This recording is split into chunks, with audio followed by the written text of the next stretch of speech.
নমস্কার বন্ধুরা, আর জি কুকিং চ্যানেলে আপনাদের সবাইকে স্বাগত। এখানে হাজির হয়ে গেলাম চিচিঙ্গার এমন একটা রেসিপি যারা চিচিঙ্গা খায় না তারাও চেটে পুটে খাবে। তো চলুন শুরু করা যাক।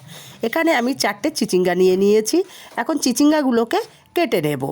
আমি ছুরির সাহায্যে চিচিঙ্গার যে সবুজ আঁশগুলো আছে সেগুলোকে ফেলে দেব। তারপরে দুই মাথা কেটে নিয়ে মাছ বরাবর ফালি করে নিয়ে একদম পাতলা পাতলা করে কেটে নিতে হবে। যতটা সম্ভব ঝিরিঝিরি করে কাটা যায় সেইভাবে কেটে নিতে হবে। আমি এইভাবে চিচিঙ্গাগুলোকে কেটে নিচ্ছি। একইভাবে সব চিচিঙ্গাগুলোকে কেটে নিয়েছি একদম ঝিরিঝিরি করে। আর নিয়েছি কিছুটা রুই মাছের ডিম। ডিমগুলো ধুয়ে ভালো করে জল ঝরিয়ে নিয়েছি। হাফ চামচ হলুদ, হাফ চামচ লবণ আর একটা লেবুর রসটাকে দিয়ে দেব। এতে করে মাছের ডিমের আঁশের গন্ধটা কিন্তু চলে যাবে। এখন মাছের ডিমটা খুব ভালো করে মাখিয়ে নেব। মাছের ডিমটা খুব ভালো করে মেখে নিতে হবে। আর মাছের ডিমের যে আঁশ অংশটা আছে সেটাকে নিংড়ে ফেলে দিতে হবে। এইভাবে আমি নিংড়ে মাছের ডিমের আঁশটাকে ফেলে দিচ্ছি। বন্ধুরা, আপনারা কে কে এইভাবে রান্না করেন অবশ্যই কিন্তু কমেন্ট করে জানাতে ভুলবেন না। এবার একটা কড়াই গরম করে তেল দিয়ে তেলটা গরম হয়ে গেলে মাছের ডিমগুলোকে দিয়ে দিলাম। মাছের ডিমগুলোকে একদম ভেঙে দিয়ে তারপরে ঝুড়ি তৈরি করে নিতে হবে। মাছের ডিমগুলোকে আমি খুন্তি দিয়ে একদম ঝুড়ি তৈরি করে নিচ্ছি। মাছের ডিমগুলো ঝুড়ি রেডি। এখন মাছের ডিমগুলো একটা পাত্রে নামিয়ে নেব। আবারও কড়াই গ্যাসে বসিয়ে গরম করে তেল দিয়ে দিলাম। তেলটা গরম হলে হাফ চামচ কালো জিরে ফোড়ন দিলাম। ফোড়নটা একটু ভাজা ভাজা হলে দিয়ে দেব পেঁয়াজ কুচি।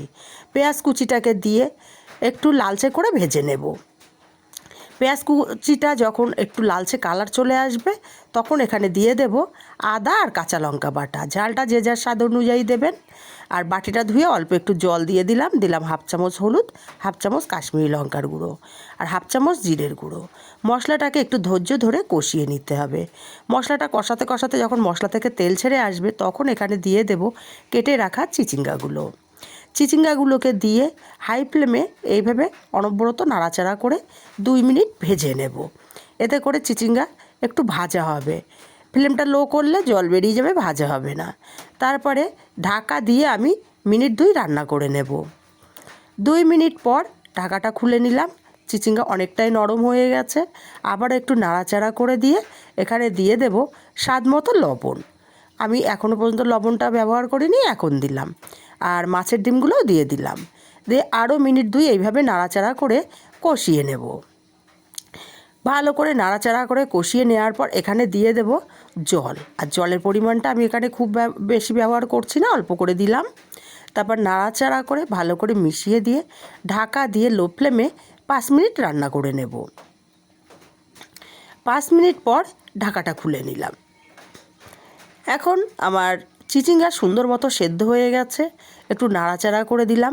দিয়ে এখানে দিয়ে দেব খুবই সামান্য একটুখানি চিনি। যারা চিনিটা পছন্দ না করেন তারা স্কিপ করতে পারেন। এইভাবে খুন্তি দিয়ে চেপে চেপে চিচিঙ্গাগুলোকে ভেঙে দেবো। এতে করে খুব সুন্দর মতো মজে যাবে। আরও 2 মিনিট মতো রান্না করে নেওয়ার পর কিছুটা ধনেপাতা কুচি দিয়ে দিলাম।